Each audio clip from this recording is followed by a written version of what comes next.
జీవితం యాంత్రికంగా వేగంగా సాగుతోంది.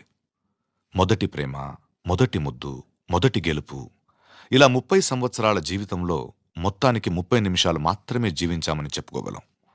అందులోనూ ముఖ్యమైన ఘట్టం తండ్రిగానో తల్లిగానో మారే సమయం. పుట్టిన బిడ్డను మొట్టమొదటిసారిగా చేతుల్లోకి తీసుకున్న ఆ నిమిషం. ఇదేనా నా బిడ్డ అని చూసే ఆ నిమిషం. పెళ్లి కాని వాళ్ళు మీరు పుట్టినప్పుడు మిమ్మల్ని చేతుల్లోకి తీసుకున్న మొదటి నిమిషంలో మీ అమ్మా నాన్నల్లో కలిగిన ఆ అనుభూతి ఎలా ఉందో అడిగి చూడండి. మాటలు దొరక్క అల్లాడిపోతారు. ఈ పాట వినిపించండి. ఆహా, ఇదే ఇదే అని అంటారు.